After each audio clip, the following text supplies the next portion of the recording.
business. This is raising capital, right?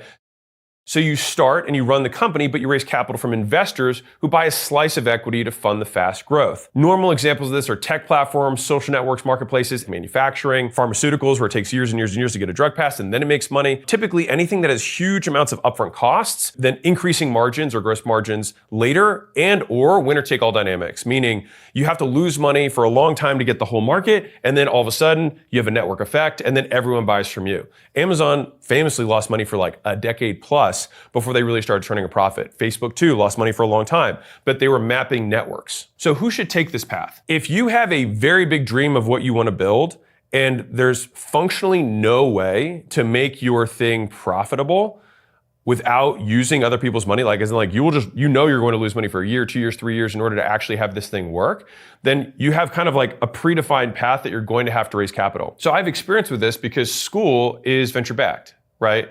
And so we raise capital at school to continue to grow the company, and we're able to give pricing, which is absolutely absurd, like $9 a month, which by the way is very little with inflation.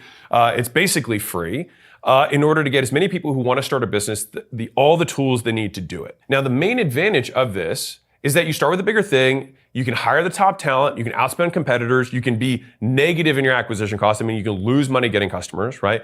You can build infrastructure faster than you could with your own cash alone. And on a personal level, you can incur way less personal debt because there'd be no way that you would be able to fund a lot of this out of your own pocket. Now, if you're already rich, then you can take on raising capital style big opportunities and then fund it with your own cash. And that's really an amazing combination, but not available to most people.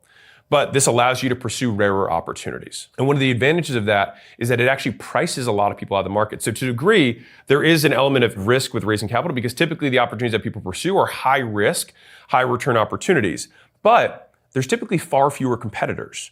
And so, you can count the number of competitors who are well-funded even in a space maybe on two hands. If I said how many social media marketing agencies are there, you're gonna need a lot more fingers. And so within our car analogy example, you actually just start by building the car factory. And then, even though you